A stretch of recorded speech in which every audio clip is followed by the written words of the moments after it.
এই ওয়েদারে ইলিশ মাছ খেতে ইচ্ছা করছে, কিন্তু হাতে একদম সময় নেই। তাহলে বন্ধুরা, আজকের রেসিপিটা শুধু তোমাদের জন্য।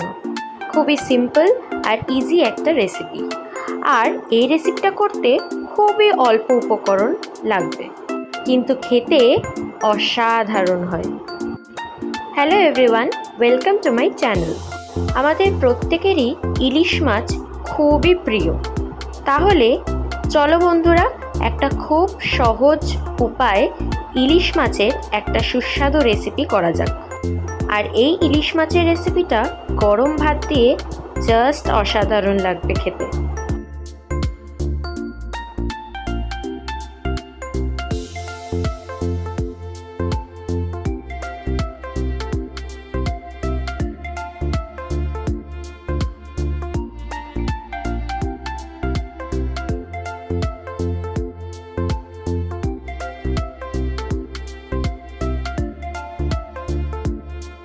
তাহলে বন্ধুরা, আজকে যে রেসিপিটা তোমাদের সাথে আমি শেয়ার করতে চলেছি, সেই রেসিপিটার নাম হলো সর্ষে পোস্ত দিয়ে ইলিশ মাছের ঝাল।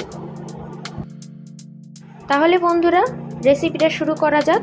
প্রথমেই আমি একটা মিক্সার গ্রাইন্ডারে 1 চা চামচ সাদা সর্ষে, 2 চা চামচ পোস্ত দিয়ে জল ছাড়া আমি মিক্সচারটাকে গ্রাইন্ড করে নিচ্ছি।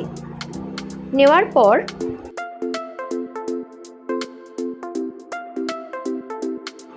ওর মধ্যে 7টা কাজু বাদাম এবং 7টা কিশমিশ দিয়ে দিচ্ছি। দিয়ে 2টো কাঁচা লঙ্কা, এবার একটু পরিমাণ মতো জল দিয়ে ভালো করে জিনিসটাকে ব্লেন্ড করে নিচ্ছি।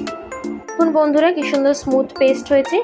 এবার আমি মাছগুলোকে নুন আর হলুদ দিয়ে মাখিয়ে নিচ্ছি।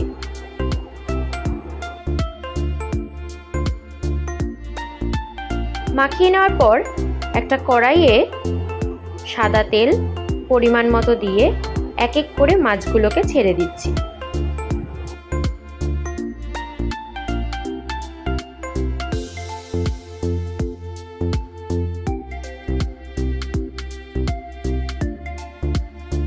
বন্ধুরা, এই রেসিপিতে মাছগুলোকে কড়া করে ভাজলে চলবে না, জাস্ট অল্প হালকাভাবে ভেজে নিতে হবে। আমার মাছটা ভাজা হয়ে গেছে, তাই আমি এক এক করে তুলে নিচ্ছি। দিয়ে ওই তেলেই আমি কালো জিরে ফোড়ন দিচ্ছি।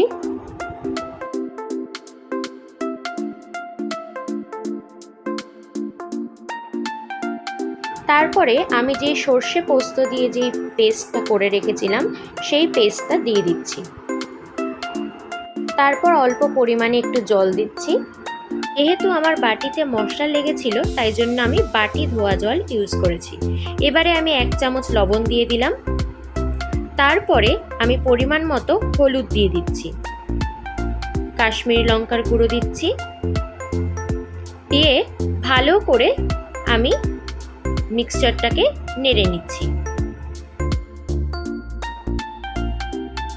তারপরে ভালো করে মিক্সচারটাকে নেড়ে নেওয়ার পর আমার যে ভাজা মাছটা আমি ভেজে রেখেছিলাম, সেইটা এক এক করে দিয়ে দিচ্ছি।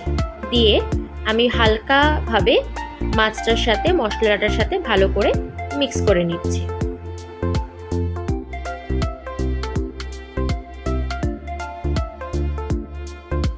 যখনই মশলাটা একটু ফুটে উঠবে, এই সময় আমি একটা কাঁচা লঙ্কা দিয়ে দিচ্ছি এবং অল্প সামান্য পরিমাণে আমি একটু গুড় দিচ্ছি।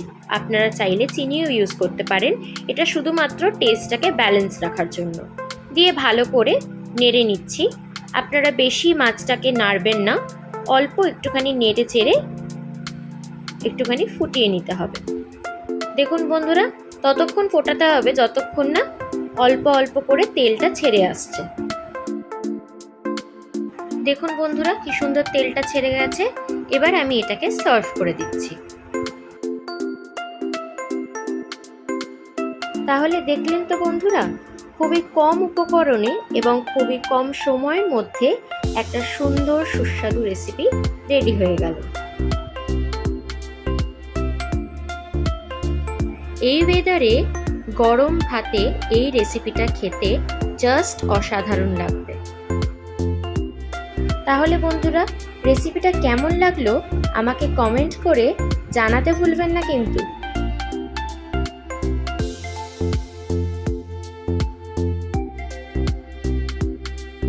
আর অবশ্যই please do like and subscribe my channel.